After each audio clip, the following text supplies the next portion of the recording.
Did Donald Trump lose the trade war by pausing the tariffs? Or was this the art of the deal and all a part of the plan? And all Donnie T had to do was crash a little bit of the markets here. Well, let's look at what uncovered today in a wild day of the markets. The markets surged as tariffs shifted on today.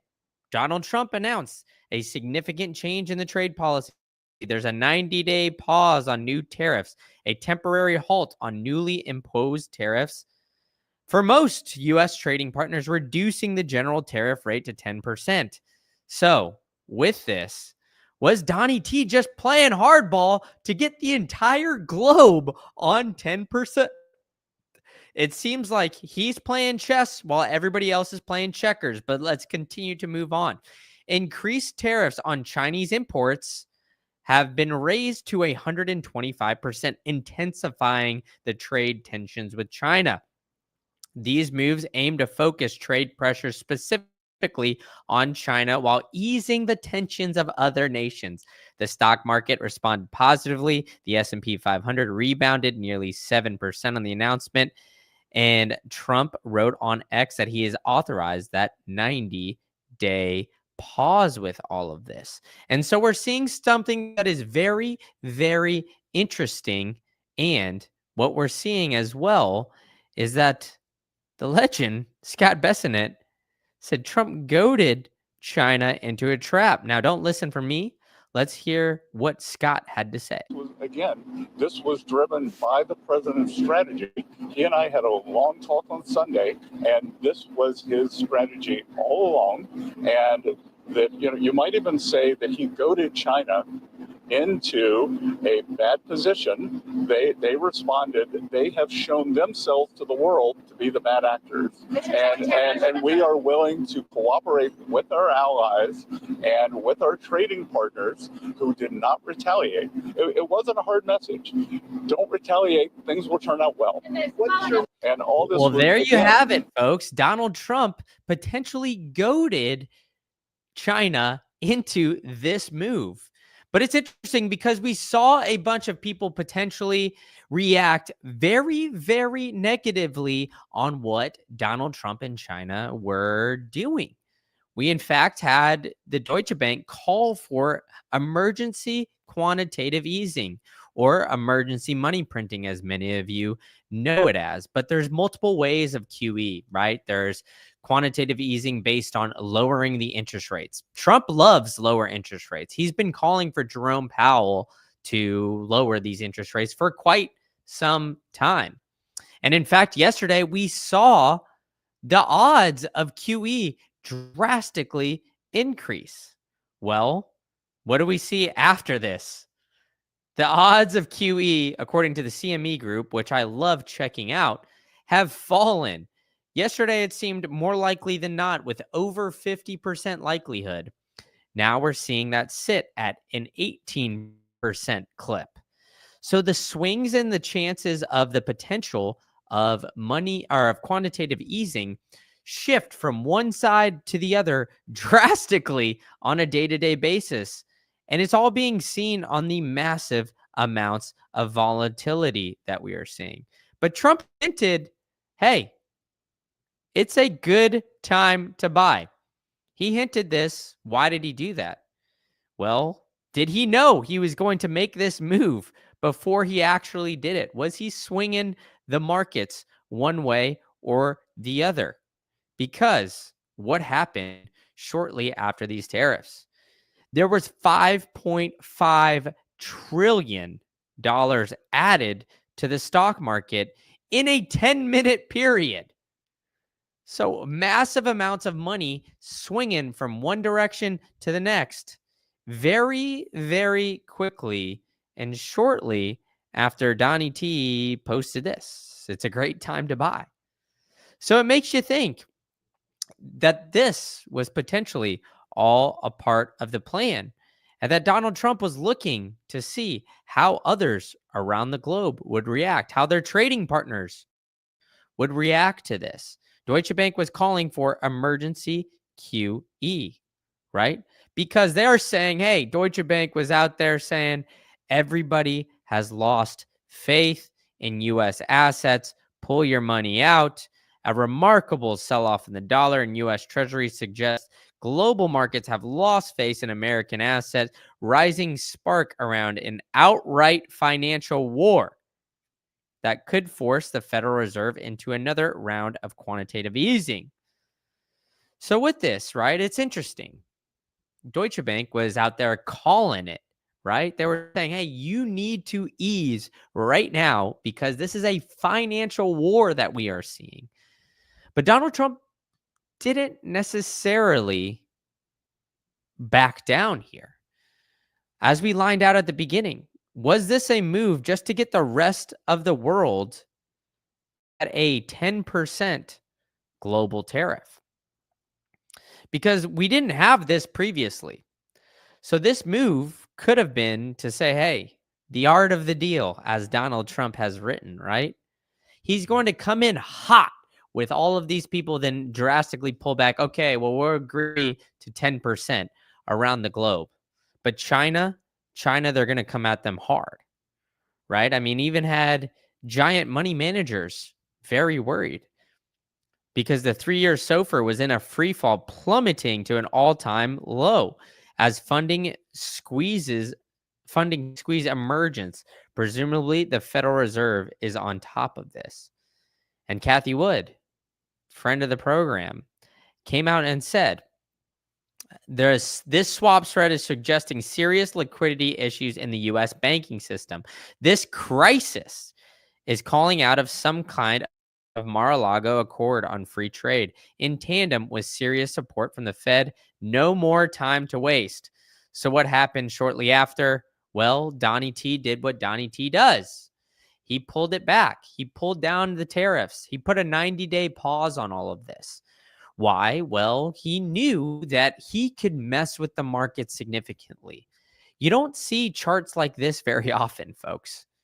You don't see things plummet like this, especially 3-year yields. You don't see the 10-year Treasury note and the 30-year Treasury note hit these giant spikes like we have been seeing. You simply don't see a 3-year SOFR swap spread break like this. And this basis trade was a strategy that funds use to arbitrage small gaps between prices of cash, treasuries, and futures. This typically involves leverage of up to 100x. You don't think Donald Trump and his team knew that there was massive amounts of leverage around these type of products and that tanking this could potentially tank the market and show potentially a lot of issues. But let's keep reading here because the Kabowski letter went very deeply into this and did some great research. So the basis trade exposed the tiny difference between called the basis, cash treasuries, actual U.S. government bonds bought in the spot market, and the second, the treasury futures contracts. So if you're able to capitalize on these discrepancies, you are able to capture this arbitrage. And as we know, and as we saw earlier within this past year, when you have the Japanese carry trade and something tiny breaks, as in the Japan raises the interest rates by 0.25 or 25 basis points for the first time, markets went ballistic, went up like crazy, down like crazy. It really threw a wrench in the market. So when you have massive amounts of leverage, specifically around things like arbitrage, like we're seeing, this is the kind of things that we're going to continue to see that the Kabasi letter is lining out. But the current estimates show that the basis trade is massive and sits around 800 billion. The key point here is that these positions are highly leveraged long positions. When these levered positions are unwound, someone has to absorb the exogenous shock effects. Right? So look at the massive amounts here. The net investor futures or the net treasury futures by investor type. They're seeing that skyrocket, right, over the past couple years. Donald Trump knows this, right? His team knows this. They're looking at the differences here. And my man, British Hodl. I know we're talking about Donald Trump, but British Hodl is absolutely great at covering a lot of these things. And he's saying that the chances of the trade war is unofficially over, with China heavily disarmed and the rest of the world at 10%, which is 400 to 500% increase in tariff revenue for the United States and probably worldwide alarmment to defang China. See, this is what I think it was Donald Trump playing chess, not checkers, and actually utilizing the art of the deal here to disarm China and continue to see this thing grow. We are going to continue to see the United States prosper, and Donald Trump now playing chess, not checkers, utilizing this tactic to disarm China, to get the rest of the world at a 10% tariff, and then basically throwing it on the table saying F you to China and doing 125%, excuse me, 125% trade. And the stock market thus rebounded, right? We saw the stock market absolutely explode on this news.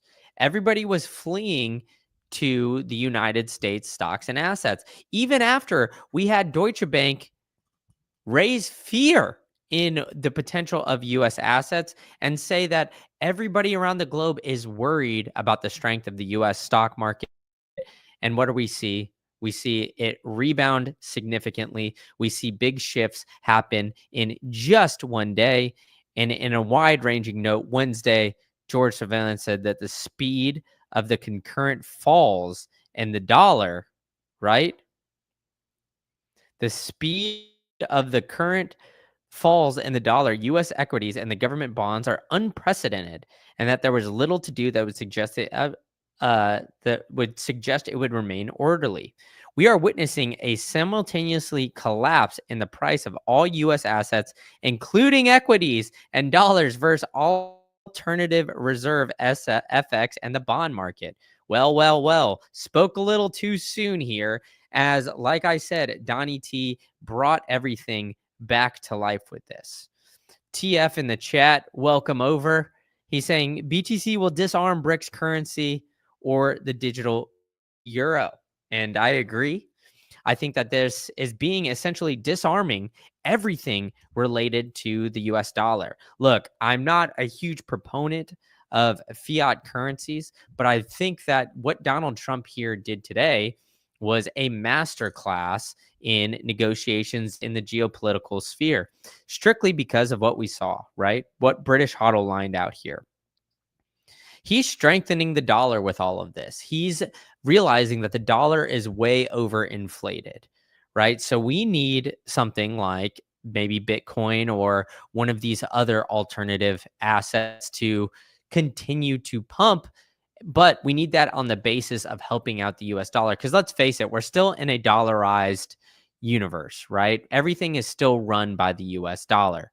But as TF is saying, we could see something like Bitcoin or something along those lines start to come in and take that over. And I think we already are seeing that. China and Russia today, I did a live stream on a different channel. China and Russia today we're utilizing Bitcoin in trade right now, right? To seemingly get around the US and look at that. And we could potentially start to see that start to circulate. But how will the US respond in all of that is going to be the interesting aspect, because Donald Trump has already threatened a lot of people, a lot of countries, if they decide to move away from the US dollar. But the chances of this trade war being completely over, we shall see in the next coming days. I tend to agree with British HODL here as to what we are seeing, because I think it is unique. And what we saw was Donald Trump essentially getting a giant tariff on everybody around the globe, and theoretically looking at what we're seeing of China, basically everybody realizing that China could be the potential bad actor with all of this. Now, I appreciate you guys coming in. We've got 5 of you in here, which Sounds small, but it's the most I've had in a single period on this channel. So if you guys could smash that like button, hit the subscribe button for me, because I'm going to keep doing daily updates or pretty close to daily updates on this channel and continue to do more of a macro perspective. So I appreciate you guys coming in, and TF, thank you so much for coming in on the chat. I expect to see more of you guys in the chat next time, and thank you all for coming out.